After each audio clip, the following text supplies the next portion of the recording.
the first thing you have to understand with regards to trying to come to terms with the conception of the shadow is to understand the idea of persona.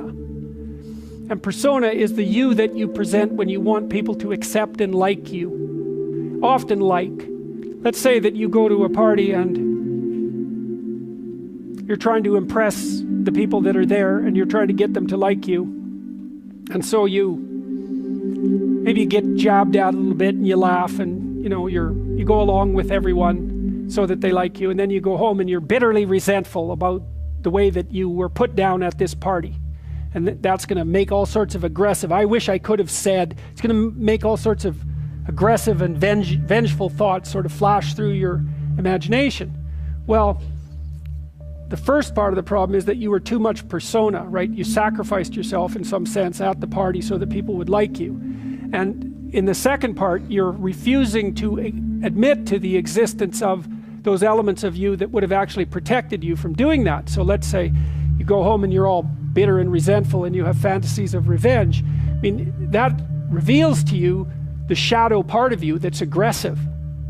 And the thing is, you actually need that, because if you would have integrated that more successfully into your personality, when you went to the party, you wouldn't have had to let people put you down to get them to like you. Instead of having a face like this, which says, I'll take anything that's coming my way, you have a face and a stance that's more determined and assertive. And if you manifest that properly, people aren't going to mess with you to begin with.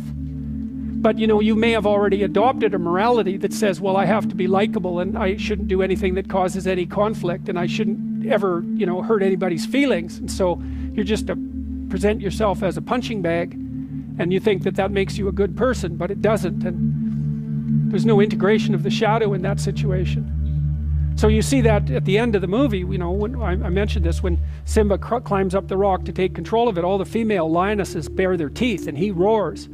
It's like that aggressiveness is integrated into him. And so resentment is a really good emotion for making contact with the shadow side, because if you're resentful about something, it basically reveals two things. It either means that you're immature and you should stop whining and get on with things.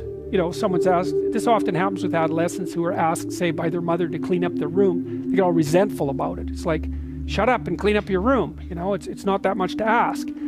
Or, so that can be a gateway into the observation of your own immaturity. Or, it's possible that you're resentful because people really have been poking at you too much and taking cheap shots at you and oppressing you.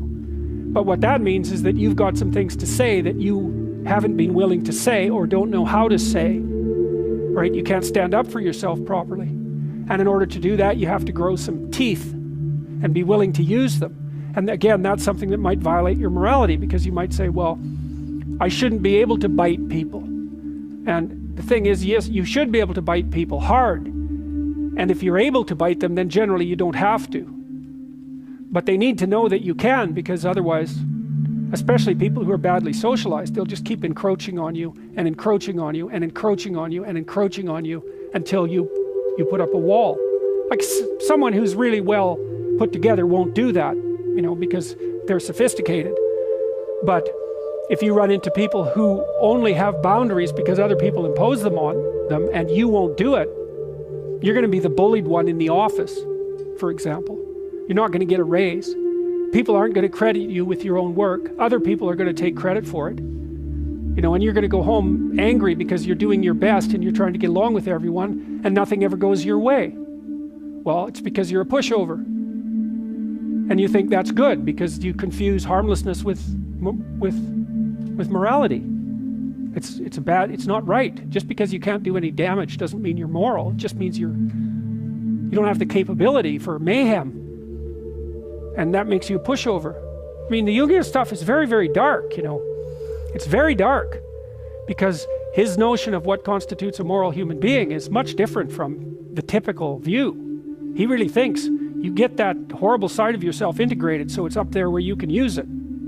Because otherwise you're dangerous. You can't say no to people, and you'll go along with the crowd.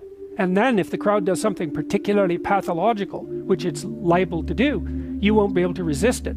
You won't have the strength of character. And so then you'll fall prey to to crowd pathology, and it'll be because you're too agreeable with a, with a shadow resentful side that the crowd and its murderous intent is going to act out.